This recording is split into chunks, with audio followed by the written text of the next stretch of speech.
in the 80s, you didn't need anything more than 2 karate dudes. No, exactly. That's it. That's the story. That's the game. That's it. You don't even care. Where am I? Streets. All around me, punks and bad guys. What are you going to do? What do I do? Clean up the streets. That's what you got to do. That's all we needed.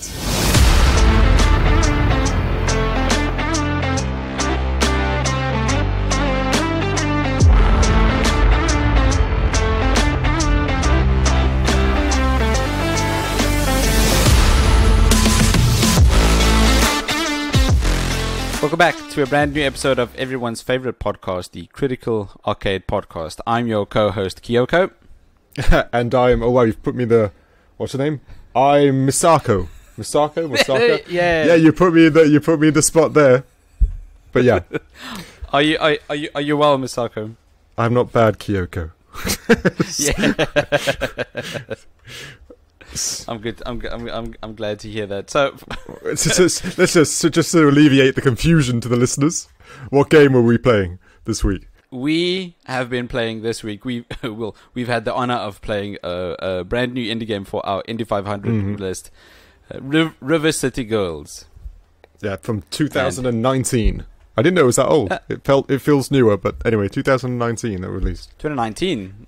In my books, that's still quite new. Yeah, well, granted. Yeah, fair enough. It is newish. Like I said, it's developed by a company called WayForward, which I'd never heard of. And then WayForward. Yeah, I was confused. Is it WayForward or Arc System Works? Published by Arc System, developed by WayForward. Published. That's the thing. Okay, because I recognize Arc System Works as the publishers of those 2D fighting games, Dragon Ball Z Fighter Z. Oh yes, that's right. Yes, I remember that one. And Grand Blue. What's it? Fantasy Versus. Yes, they got. There's loads of those games, right? They go back a long time. Yeah, no doubt. But like those games are good. Yeah, and WayForward, I did look into it because I've not heard of it. They mainly did like the SpongeBob games, and then they did the DuckTales remaster that I know. Which is yeah, no, it gets better. And then I know they're doing the reboot of the Advance Wars games. I don't know if you know those. They were mainly for the Nintendo. Aren't they out yet? Have Nintendo not been teasing them for years? They've been teasing them a long time, but then Nintendo rightfully said, I don't think it's the right time to release a game about war with what's happening in Russia and Ukraine right now. Right. So they delayed it again, which kind of makes sense. Nintendo. Yeah, it does. They do know to an extent how to handle a sensitive situation. Yeah, this time like when they announced the name for the new Legend of Zelda game. Yeah. Do you know the story? I don't know. Enlighten me. So, I think within the week that they were going to release the name for the new Legend of Zelda game, the Queen died. Okay, yes, I get it now. Sorry, I forgot. And the name for the new Legend of Zelda game is Tears of the Kingdom. Yeah, I know. I didn't know that. But that's nice one, Nintendo. That's a good point. So they decided not to stream the announcent of the name in England. Oh, in the UK. That's nice. That's nice. I think that was the right call. Yeah, I didn't know that. That's like I say, that's news to me. But yeah, that's good to know. Good, thank you, Nintendo. But anyway, bits. back to River City Girls. What a game! Now, like I said, this is, and I know you. When I was a kid, I played Streets of Rage and Double Dragon and Golden Axe and Battletoads and all the other side-scrolling. They were hit games back in the day. You know, they were, apart from playing like Street Fighter and some Marios, you played side-scrolling brawlers. Now, in the arcade. Yeah, exactly. You've got quite a history with them too, as well, right? Because, granted, you are a bit younger than I am, but you've played them. Yes. The same types of games. I am. But being in South Africa, this place is stuck in the past. Oh, yeah. There are still quite a few arcades around. That's true compared to others. Sadly, they took a hit with Corona, a lot of them around the world. Oh, but right. Yeah. But when I was younger, we used to go to arcades quite a lot. And I played some Golden Axe, Teenage Mutant Ninja Turtles, Streets of Rage. No Battletoads. I've never played Battletoads. Oh, Battletoads is a nightmare. It's a hard game. Wow. That's the worst. That's the Elden Ring of side-scrolling games. That game is crazy. It's classic and it has its own place in the world, but that's a hard game. Well, now I'm just a tad scared because it is on our list somewhere. Oh, is it really? Yeah, that's a tough game. I know they remade it, and I don't know if the remake is as good or as hard, sorry. But I know the original was tough. I think most side-scrolling beat-em-ups do have some challenge. What was the other one you mentioned? Streets of Rage, Golden Axe, TMNT, Battletoads. Did you not play Double Dragon? Double Dragon. No, I've also never played Double Dragon. It's like these cool little two little karate dudes. And I know that as you progressed, you could power up, and they slowly like evolved into these big, muscular, huge behemoth karate dudes. I don't know. I can't remember what the story was. I just remember that used to happen, and you were beating up bad guys or punks or just the normal story. Oh goodness, this sounds classic. Cool. But I also like that in the 80s you didn't need anything more than 2 karate dudes. No, exactly. That's it. That's the story. That's the game. That's it. You don't even care. Where am I? Streets. What around Streets. Me? Punks and bad guys. What are you going to do? What do I do? Clean up the streets. That's what you got to do. That's all we needed. Back then. That's good stuff. It really is. It is. So River City Girls really does follow a very similar vein to all of those games. Yeah, narratively, right? It's yeah, again, with a side scroller and a brawler, you don't really need much more, but you're right, it does follow the simplistic vein, so to speak. What I like is that all of those games that we mentioned, they're all extremely unique. Even Double Dragon, who's just 2 karate dudes, it is a bit unique because there's no other 2 karate dudes. Yeah, true, like a duo. Yeah, you're right. Yeah, at the time, I think now there are 2 karate dudes all over the place. Yes.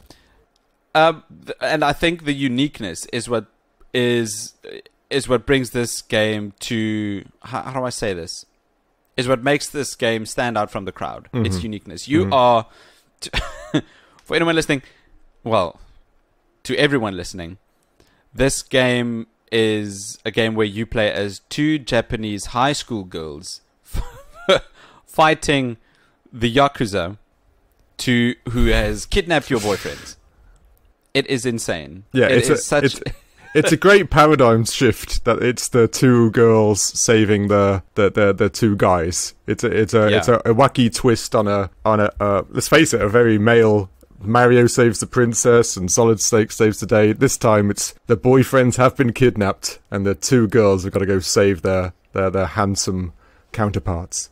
Very true. Even in most beat-em-up games, between all the different characters you can choose, there would always only be 1 female character. Yeah, and exactly. Her characteristics would be female character. That's very true. Like Streets of Rage it was Axel, Max. I can't remember them. Oh, I should remember them. And another guy. What? And in Blaze was just the girl who wore a very short skirt and had long hair. She was good in the game, don't get me wrong, but there was always that demographic just to make it the sexy counterpart.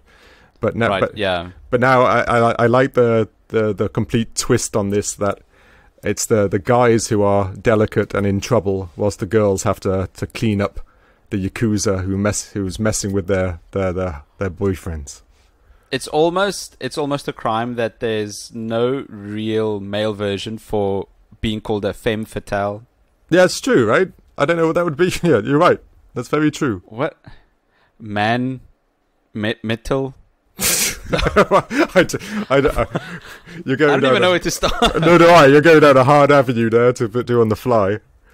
No, okay. Let's just say there isn't one. There isn't one. No, there isn't one, and that's actually quite sad. But I think that's where games like this do have a bit of a positive impact. Yeah, these girls, they're just high school girls, like the Blaze in Streets of Rage.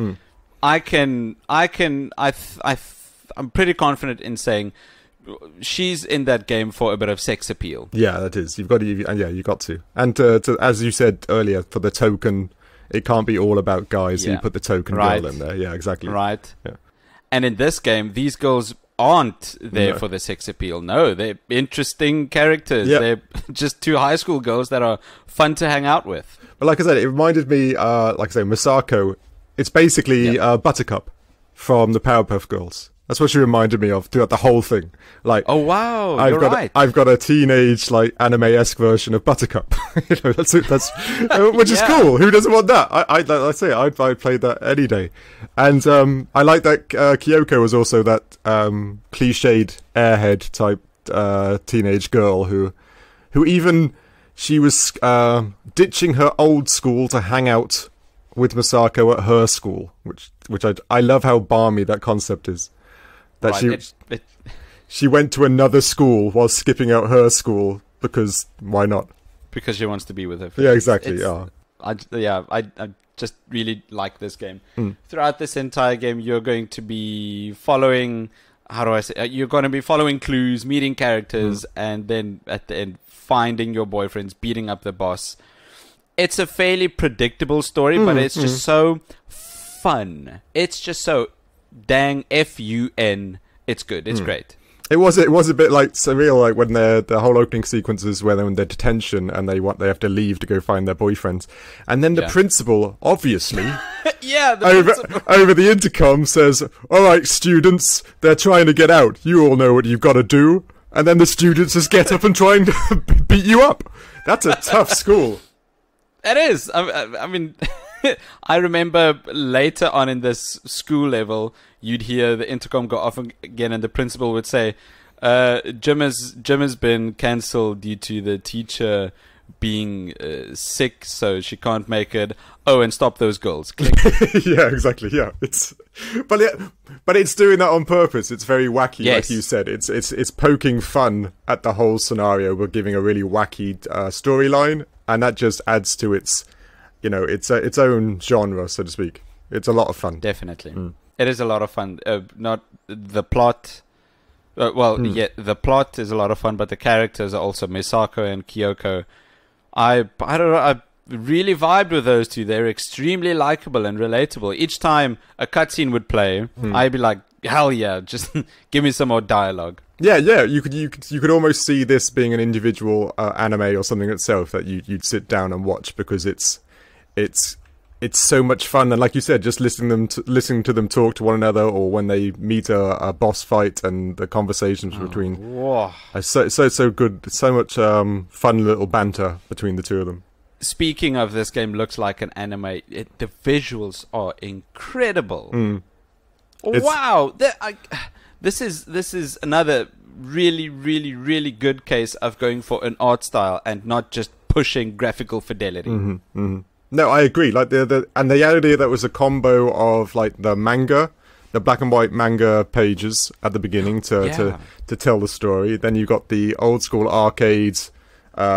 I know 32-bit, 64-bit. I don't really know the old school arcade-esque feel of the graphics, and then the little animated scenes, be it at the beginning or it's a combo of all three, which is just, like I said, it's exciting to see what you get next each time round. It is. Those animated scenes, they look like a real production. No, it really was. No, it was really good quality. I was shocked. I was a bit stunned. It looked really good. Like, I know this game looks good, but when there's an anime scene, like a boss introduction. Yeah. Right? It's good. There's a lot of money pumped into those short scenes. Yeah, it's like you said, I think this was potentially like what you were saying with Arc System Works. You've seen all the 2D fighters they do. The art on that stuff is amazing. Like, so detailed 2D. This makes a lot of sense. So I'm guessing they pulled on that side of things, because I don't play those games, the 2D fighters, but I've seen the artwork in them, and it's amazing. And I'm guessing definitely that's their pedigree that they put into this game too. I still think that Fighter Z is the best looking DBZ game. That is a good looking game. It is by far the best looking fighting game. Yeah. Like how I don't even know how you make 2D images look so alive and 3D and no, like I said, it's all good. Visuals are amazing. I think the word I want to use, especially for River City Girls, is vibrant. Yeah, no doubt. Yes, true. Very true. It's just this game is just oozing style and vibrance and colors and noises and flashing, and it instead of looking gaudy, it looks good. It fits. It looks nice. But I also love the little with Misako. Am I saying the name right? Is it Misako? Misako, that's right. Misako, I love that Misako is very much the Buttercup character in the game, and one of her during her combo fight, her last hit is she takes off her little pink heart-shaped backpack and then smacks people over the head with it, and I just love the foil to her being a super tough girl, but her last move is her nice pretty heart backpack she smacks people with. It's such a fun idea. It is. Now, I didn't use Kyoko. Did she have anything like that? Kyoko... Well, here's the same thing. I didn't play with Misako at all. I played a lot with Kyoko. Mm-hmm. She uses a lot of kicks. Oh, okay. Okay. I think... I don't know, does Misako punch a lot? Yes, that's correct. She is mainly with her fists, yeah. Right. We're teaching on gameplay right here. Sorry, yeah, apologies. No. But you're right, all these moves. There was a move she unlocked later in the game that was just a dab. Oh, yeah. That is it. She would just stand in place and dab, and there would be just a big rainbow behind her, and there would be just this bass. That's so cool. Dabbed. What did it do? Did it do anything, or was it just? Of course, it was a heavy attack. So yes, it did. Okay. But you can see that this move was more about the spectacle than about its practicality. Like Misako got the Bruce Lee backhand. Type, that's cool. Which was there for the same reason. It was relatively hard to pull off, but it was such a cool little moment when you could do it. But this game just. Yeah, exactly. Visually, it chucks in these 18-year-old girls doing all these old school moves that you know and recognize. It just adds that level, another bit of immersion and fun, so to speak. This game just oozes style, and that style fits really well with the beat 'em up. As you said, this 32-bit SNES style. Yeah, it's exactly. Just pixelated everywhere. Exactly. It's so good. What I also really liked is what this game did with, I think Hades did this as well. Each time there's a cutscene and characters talk, there's this really how do I say this? These well-produced images of the characters on screen as they're talking. Yes, yeah, I know. You mean the like when they come to the forefront of the screen, right? With the yes. You could see these images of the characters talking of Misako, Kyoko, the bosses. There's the character voiced by Jacksepticeye, Godai. Yeah, that's right. Yeah. Even all these, they just looked very well. There was a very big emphasis during the production on how this game is presented. Yeah, that's very clear. Those parts were like playing a visual novel type aspect, right? When they come to the forefront, you see them, and even the characters in a frame skip, they have changed from being happy or sad or creepy or mysterious whilst having this conversation with you as well, which was reminds me very much of did you ever play the Ace Attorney games? Phoenix Knight? No, I really want to though. Yeah, they've always got the same type of aspect, but the emotions are over the top all the time. It's not like they're sad; they're just devastated, and they're not happy. They're elated. You know, it's the same type of almost comic style with regards to any of the people each time. It's like what was the first girl you fought? The big girl, Misuzu, and she was talking about that she's got meat for everybody on her bones. Boy, I wouldn't want your boyfriends. They fancy twigs. Boys want real meat on their bones. You know, she was funny. Yeah. Everyone, this game is such a delight. It is. It was a lot of fun. The way it looks, the way it sounds though is equally good. I can see there's just as big an emphasis in production put on the audio as there was the visuals. Yeah, that first hit me. Did you listen to the opening sequence song? I did. I did. That matches the whole theme of this game to a T. It was such a cheesy. Even the lyrics of the song was, I know it's something along the lines of playing this dope song. It was such a clever clip of music. It was about 1 minute long potentially. I can't remember how long it was. I think it might have even been shorter, but you're exactly right. It's just the coolest. I don't know if you noticed, but if you just let the video play like anyone should do, if you let the video play and they get to the first chorus where they yell River City Girls, it actually gets to the main menu where it just says River City Girls on half of the screen. I think I must have missed that. I was probably too eager. Yeah. So the music is just, or the video is cut so Oh, it's timed. perfectly. Oh, okay. I get It's what you mean. timed It's so timed. I'm with you now. Okay, yes, okay, yeah, exactly. So it times, like you were watching a cartoon on TV, right? And so just as the chorus kicks in, it hits you with the title screen. Exactly. That's exactly what it was. Games don't do that. They don't tie the main menu in with the video. It's so 90s cartoons, like DuckTales and stuff like that. Yes. Yeah, exactly. No, it's got that same feeling to it. Oh, man. This game is such a throwback. It's the best. Yeah, it is. And it's also it is a lot more accessible for other younger people as well, because we nostalgia, we were allowed to think back to games we used to play, and there's a connection there. But it is still a lot of fun for, say, kids under 20 as well, because it's so cheesy and dopey and makes fun of itself all the time, and the audio pulls that across as well in what it does. And there was one moment, and I'm sure it must have happened to you, when I was playing it through, and then the song The Hunt came on. Have you what? Playing the game, then all of a sudden you hear someone singing. Did you hear? Oh, yes. This did happen. This was I remember this exact place. It was in the school next to a pool or whatever. Yeah. And then just a song starts playing during gameplay.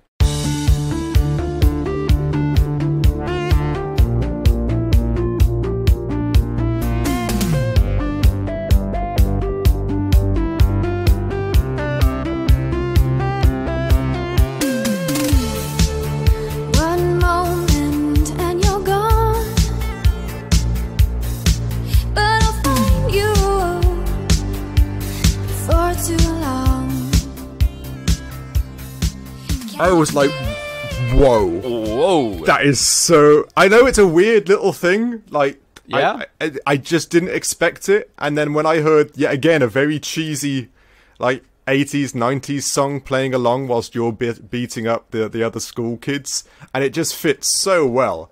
I had that weird goosebump moment when I was like, this was such an unexpected pleasure, and it was so good. Man. Games should do this a lot more. Yeah, I agree. And the same thing happened when you went into the mall for the first time. And then another song came on. I can't remember what that one was called. I think it was called Bully. Because I looked up the songs because I thought they were kind of catchy. Oh. I did. And they just started playing. And I thought, who doesn't want... It makes you feel more energized to beat up school kids when a cheesy 80s song comes on. It does. I just wanna punch those kids from Stranger Things. That's exactly it. I wrote in my notes that these songs give you a certain gung ho when you to just keep on playing, to run through people, to run through all the enemies, punch them as much as you can, and it feels good. It does feel good. This game makes you. It's fun. Do you know there are also accessories in the game that you could wear that got powered up? By to give you power-ups. To give you that when those songs played. When those songs played, some items powered up stronger, so that when you got the energy to beat up people due to the song, your weapons or your attack power actually increased, which I thought was a cool idea. There were items. Say that again. There were items. There were items you could equip that would do, say, 5 damage when equipped, but would do 10 damage when the vocals of that song is being played whilst you play. Really? Yeah, so it buffs up when you start hearing her singing the songs. So you actually get a buff from those songs being sung in the background, which is a really clever little... It's really cool, right? That's awesome. Yeah, I thought it was really clever. That was a really clever little bit they chucked in there. Oh, wow. There's so much attention to detail throughout this game, to what makes it feel good, sound good, and look good. A lot of games don't do this anymore. Before we move on to gameplay, the last thing I want to touch on is voice acting. Yeah, I thought so. Yeah. Oh, it's... When this game started, immediately I felt, okay. So we've got good voice acting in this game. Yeah, exactly. No, it was again spot on. even the whoever did the two girls, I didn't actually look that up. They got the attitudes and the personality of the two girls just spot on with the voice types. You know, definitely. I know it's a bit of a cliche to do the airhead, say, teenage girl cheerleader, but the voice for it was spot on. It was, you know, it just made you more immersed in the whole premise, be it the creepy guy you get missions from, the dojo master who was all amped and like, yeah. There's, like you said, the voice acting, yeah, again, a surprise in such a side-scrolling beat-em-up that they put their money where their mouth is with regards to the voice acting as well. Oh, for sure. They definitely did. I don't know if you realized, it sounded like you did, but a lot of the voice actors in this game are actually influencers and YouTubers. I know. I didn't know most of them. That's cool. I didn't know that. Yeah, I think Godai was Jacksepticeye. But the amped Dojo Master. Yeah. I don't know if you know Aaron Hansen from Game Grumps. I don't, I'm afraid. But you know, that's my fault. Or Egoraptor. Anyway, he's also quite a big YouTuber, and even him, because he's a big angry guy that plays video games. Perfect. It's perfect. Yeah. It really is. And I think it was a very nice marketing push for them to use actual influencers or internet personalities for these characters in this game. Yeah, and of course, as a marketing aspect, I'm sure those YouTubers also pushed the game as well, right? So it was a win-win. Yeah, clever idea. Definitely. I think all around this game sounded good too, and to hear that it actually amplified the gameplay, I didn't know that. That is cool. Just the coolest. No, it is a very clever little concept. Very simple idea. It adds so much to the experience, you know, very clever. So now let me get this straight. You played this 2-player, right? Here's the thing. I tried to play this 2-player. But my buddy who I wanted to play this with bailed last minute because of some unforeseen circumstances. That's so no, okay. I was forced to play this single player. Okay, and I think it really hurt the experience. Yes, I was going to say, out of curiosity, did you find this game kind of hard? Definitely. Very hard. It wasn't just me then, because I was second screen. I got a game over. Okay, because I was thinking, damn, I've got some pedigree chops when it comes to Streets of Rage and stuff, but this little 18-year-old side scroller thing is handing me my ass. Like, what's going on? Did you play this co-op? No, I didn't. I also did it solo. Oh no. Yeah, but I was like. I was thinking this game would be a lot easier co-op. Not for the obvious reasons that there's two people on there, but there's aspects of it that almost seems like it should, because of the amount of people on the screen at one time and all that. It feels like it was more designed for co-op than single player. Well, of course, because the two main characters are equally important. Correct, and it's girls, not girl. To anyone that is going to play River City Girls after this, please try and make a plan and play this co-op. Yeah, I agree. If you can. Mm-hmm. I mean, if you're going to play the single player, still play the game because it's great. But this is definitely a game that should be played. Oh yes, I agree cooperatively. Entirely. It'd be a lot of fun. Yeah, because and easier. yeah, exactly. No, it was hard. I couldn't believe, like, I was getting through it, and I got to I eventually got to the first boss, and then I was like, oh, okay. It and this gameplay wise, I do like that they've made the bosses like ironically I connect it to Elden Ring. They have phases. You get them down to a third of their life. Yeah. They change to phase 2, 2/3, phase 3. And the boss fight was hard. I was like, damn. So you got to learn their patterns, just like Elden Ring. You got to learn their attack patterns and all this. And I was like, okay. So I beat her eventually. Let's think about this. I was okay, I can do this game. And then the game just got so much harder. Did you get to the second boss and stuff like that? No. Oh, it got hard and then just got harder. I was like, whoa. It's like I said, this game, I presume, with 2-player, would be a lot more, say, a comfortable ride, so to speak. For sure. I don't know if they did that on purpose to urge everyone to play this game 2-player. In that same note, there is actually a way in this game which I enjoyed. Instead of the normal 2D scroller type thing, there's the RPG mechanics where you can actually level up. As you defeat bad guys, you actually earn experience, and then you level up and your stats increase, the normal fare. So in theory, if you are having trouble with an area, you can actually go back and grind out a little bit so you can be more powerful when you meet them. Yeah, that's true.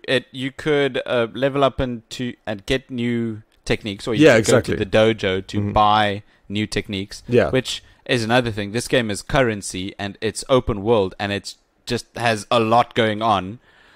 But what I really liked about this game, it did something that even the new TMNT Shredder's Revenge failed at, which is not bombarding you at the start with just a ton of different moves and combos and things you can do. It gave you a light punch, a heavy punch, a jump, and a single combo. That's right. And it said, go. Yeah, and then everything else was progressive, right? As you leveled up, you got that one new move, and exactly. No, it was a lot. You felt the development as you were getting better. Your fighter was getting better, or your girl got better. Exactly, and that is a much better. The progression system is much better than something where they just bombard you with everything at the start. Even fighting games like Fighter Z, Street Fighter, Tekken, even they do this. Oh no, I agree entirely. I find those games far too complicated now. Like, wow, the combo lists on like Tekken and stuff like that is insane. It's the you go to that combo list when you press start, and then I scroll, and then you notice that's just the standing ones because there's aerial attacks and like crouching attack. I'm like, whoa. Like, that's maybe I'm just getting old, but that's it's overwhelming. Too much work. That's just too much work.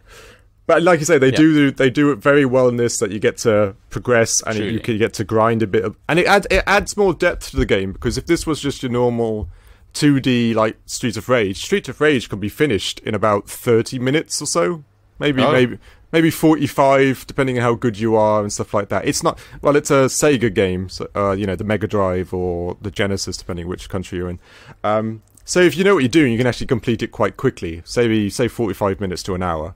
Whereas this game, the fact that you might be under-leveled and you might have to go back and you might have to earn some more money so you can earn some buy some new moves, it just adds more depth, and you're going to be playing this for longer than I'd hate to spend lots of money on something that only lasts for an hour. They've done it to flesh it out a bit, which is a lot more fun that way. It is. It definitely is. I do think, and even the replayability in this game. Yeah, it's a few other things I did find frustrating. Did you block? I couldn't get the timing on the block system. No, that was because I think there was here we go. The enemies didn't project their attacks beforehand. There was a split second, hardly. Yeah, the window is tiny. Their attack. Yeah, the window is so small. So blocking seemed to be relatively pointless in the long run. You might as well just jump and go up and down and up and down. I think that was just to keep the skill ceiling for this game quite high. That's what I thought. Right? So you don't get bored of the combat within the first hour. Yeah, that's true. But I did like the recruiting of the bad guys thing as well. I thought that was kind of a fun. When you defeat everyone listening, when you defeat a room full of people, the last one that you take on, once you daze it, the stars go around their heads. You can actually recruit that person as a special move later on, like you tag that person in to use their attack later on in the game, which was a fun little addition, because there was also like a bad guy Pokedex you got to fill up. So I saw that. Yeah, so each time you recruited one, you could recruit a different one, and each time you did, on your phone there was a little bio and like Pokedex aspects to each of the bad guys you recruited, which was quite funny. I recruited a number of people filling out this Pokédex thing, but I don't understand how it works, because later on I would just see, my recruit is gone, and I never used them. I think your recruit goes if you die, and then have to start again. Is that it? Yeah, it is. Is that it? Yeah. Okay, because I died a bunch. Yeah, I think there's your answer by all accounts. Okay, now that makes a lot more sense. And I also liked later on in the game, it's not, I know it's weird to say, but it's not all just fighting. There was later on in the game you had to get the key for the mall, and so you had to do this jump puzzle, for lack of a better term, so you didn't touch any of the toys and stuff on the floor to wake up the security guard. So there was, randomly in the last 40 minutes of just beating everybody up, you actually had a very small platforming game to pull off so that you could open them all. I like the little pace switch. I like the idea that they just switch things up a little bit so you don't have to keep just mashing the same button. That's some good pacing. Yeah, I thought that was alright. I thought that was a good little I think the people that made this game, WayForward, you said, they really put a lot of attention to detail into not only the game itself, but the beats in between. There's really, it's a shame actually that this game didn't get played more or got more recognition than it did. It only got about 2,000 Steam reviews, which is nothing. That's low. Yeah, that is weird. Because I agree. I've seen a lot worse games get a lot more reviews than that. I'm sure we all have. Right? Yeah, that's crazy. This is a good game, people listening to this. Go play it. Go give a review. That's crazy. Only 2,000. It's nuts. Even the sequel is out. So if this one if you enjoy this one, buy the sequel. And there's a prequel, River City Zero. That exists. Really? It's a prequel to River City Girls, but I think it's either Japanese or only just got sent to the West with a westernized version. Was this not the game that was made in the 80s? It could have been. I didn't do a lot of research to it. I just saw where it was canonically. And I know that Zero was the prequel to this game to some degree. I'm not entirely sure. I might be wrong too, but I think that was the game that got released in the 80s where you play as Ricky and... The boyfriends, right? Yeah, I think the boyfriends. Yeah, I think that's the one as well. I think it's potentially that one too. I don't know where it sits canonically. I remember reading it on the internet the other day. Okay. It feels like there's so much more to say about gameplay, but I've gone through my notes. Yeah, same here. It is what it is. It's a 2D scrolling fighter. There isn't going to be a mountain of depth into it, but it is an enjoyable arcade experience. It is what it is. It's still an arcade experience. It's still a game you play for the story and the quirkiness of it, and to be able to clear it out. But there's no depth to it like God of War or anything like that. But it's designed not to be. It's its own market. It's its own niche. So you're there for all the beating them up. Exactly. That's it. You're there just to beat up school kids, and I'm down for that. I was going to say, besides that, any performance issues your side? Issues? No, I don't have any issues. I think they did a very smart move with regarding to performance to make this game tiny and look this. I think that the making this game almost imitate a 32-bit SNES game runs very heavily in favor of making this game perform well on lower end machines. No, exactly right, and getting it into as many hands as you can. This is fundamentally run on your phone. If you could get the controller thing that you connect to your phones and stuff, this would run perfectly fine. It'd be a lot of fun, really. I don't know if this is a performance issue. That one thing that did bug me is that, did you ever, when you were fighting, go to the edge of the screen and then accidentally be transitioned into the next room whilst you were beating somebody up? And that used to drive. You went to the edge of the screen, and if you pressed the attack button, if you hold the attack button in, you go into the next screen. The amount of times I was beating somebody up, and then I transitioned back to the screen I was before, really, and then have to go back again, and of course they've respawned again, and it's like that wound me up a few times. I'm very much nitpicking. I know that but that did bug me. I did that more than once, and it did bug me. That didn't happen to me once. I guess, not even. I guess it's just two different play styles, I suppose. But I mean, that is, I'm sure you're far from the only one that this actually happened to. And I guess having the action button be the same button as the that's what I mean. Button isn't the best choice. Or at least a prompt saying, do you want to go to the next screen? Or I don't know what. But that was a slight little nitpick that peeved me a bit.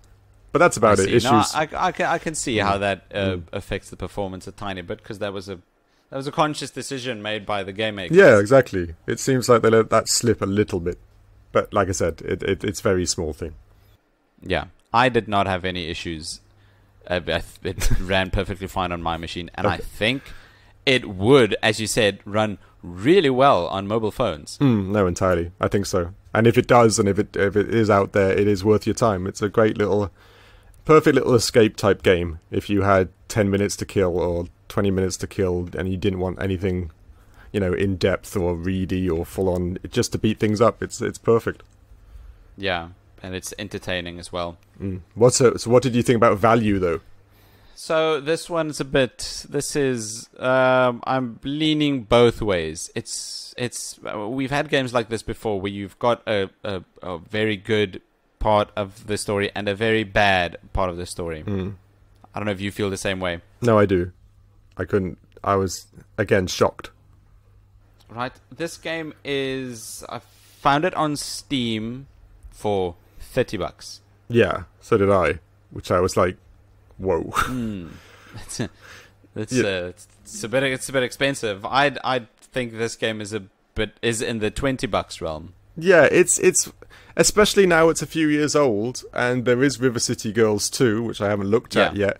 It should be, I never understand. This should be the one they sell really cheaply now, so that you want to buy the second. So you buy this one, and you're like, whoa, that was great, and then you go, oh, there's a 2, and then you buy that for the premium or the recommended retail price or whatever you want to call it. The idea that this is so expensive still, I find baffling. And we've had, like you've said this before, we found this for a couple other games too. They seem to keep that price mark up there for some reason, which I don't really understand why. Although, now that I think about it, I'm not sure if a new game gets released in a franchise, it generally happens that the game just before that gets a tiny bit cheaper to entice people to buy that, and then the sequel. Yeah, that's true. But having a sequel isn't supposed to influence the value of the first game at all, actually. Okay. Right? This is still quite a good game. And though I do agree, I don't know. I'm in two minds about this. Yeah, this is definitely a much bigger conversation. Should the first game in like a franchise be made cheaper just because there's a sequel? Does that diminish the value of the first game? Oh, okay. Yeah, like I said, now you're going in depth. Now I understand. Yeah, I understand your point. But yeah, you're going into an in-depth conversation now. Even in regards to this game, replayability is kind of low. There's just one other thing that you can do if you were to play it again. There's, yeah. The statues you can find and destroy throughout the game. There's 25 statues you find and destroy, and when you do find and destroy those statues, you get a necklace. And also, when you complete the game for your first time, at the end of the game, you also receive a necklace. And then when you replay the game for the second time, and you make your way all the way through to the end again, you will fight a secret boss, because those 2 necklaces are the keys to opening the secret boss. And which is fun. I don't know who the secret boss is, and it entices you to then play it again, I'll give you.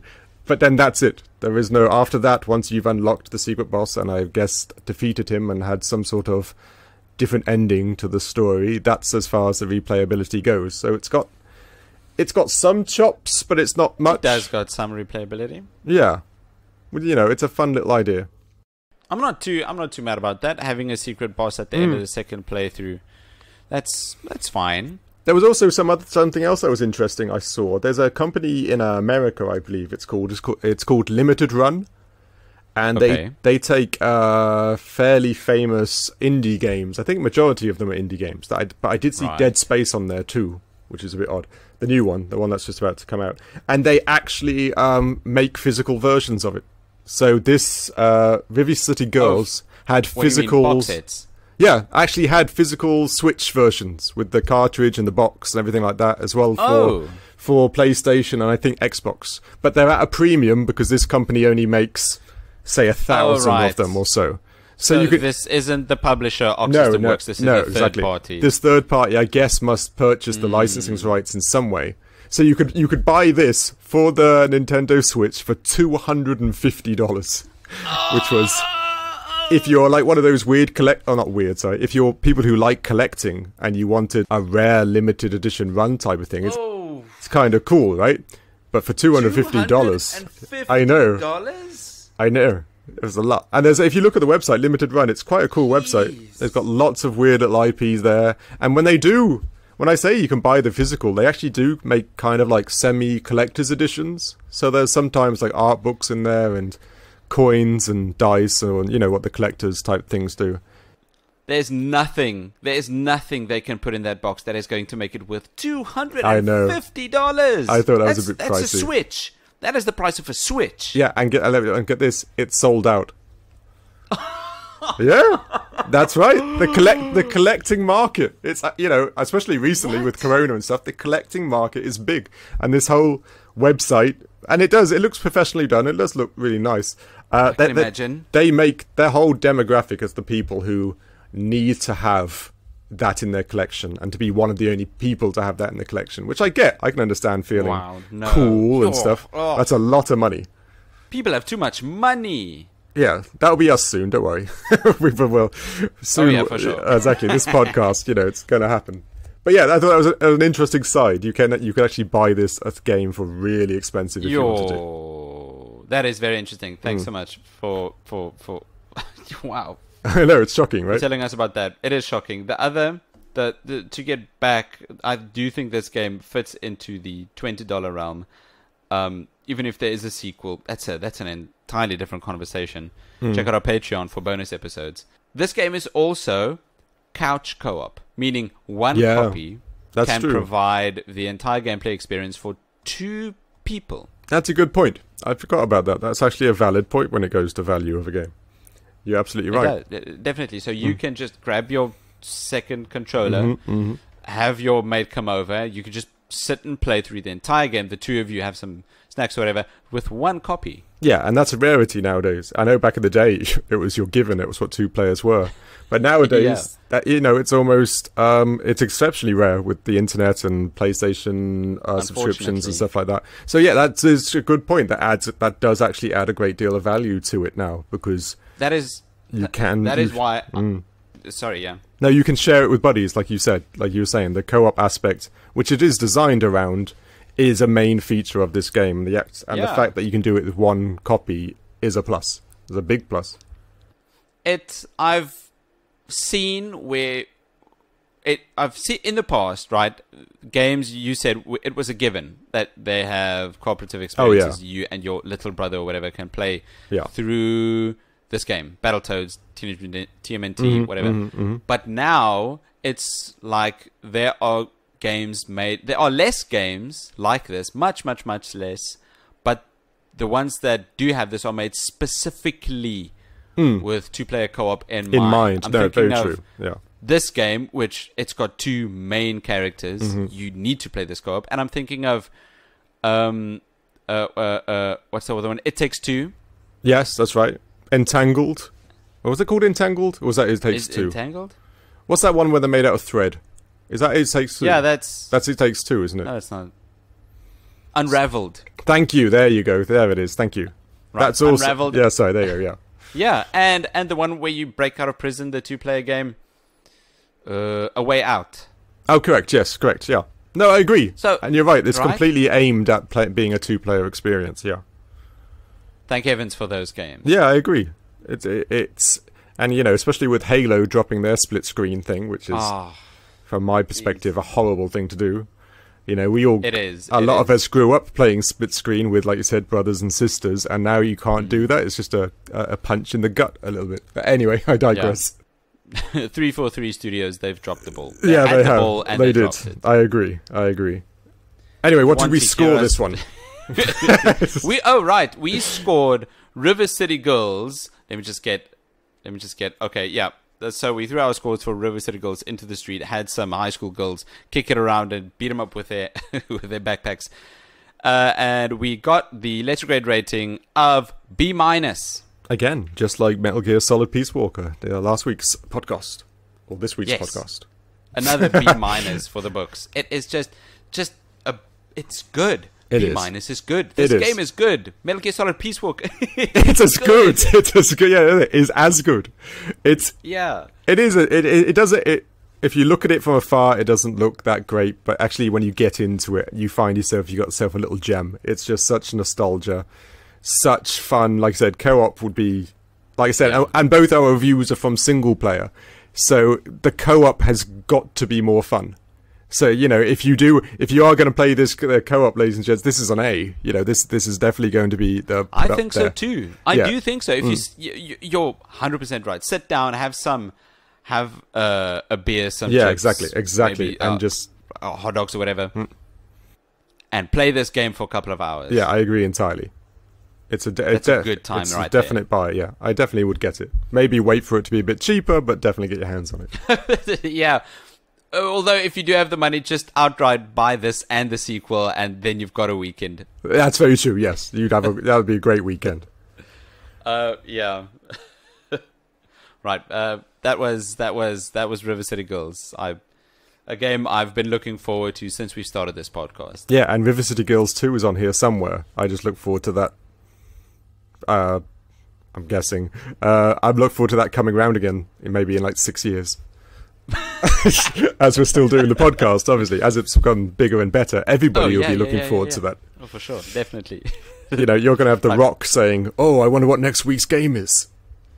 Lifting his eyebrow. Yeah, exactly. I was doing that while saying it, but I see that doesn't go through a podcast mic, so it's a shame. Hearing what Critical Arcade is cooking. Yeah, exactly. Yeah, thanks for listening for this week's episode of Critical Arcade. You can find me on, we're working on our social media at the moment, but if you do want to talk, you could hit us up on our emails, nick@criticalarcade.com. And dave@criticalarcade.com. That's right. Our website also went live, so you can see what we've got cooking at criticalarcade.com.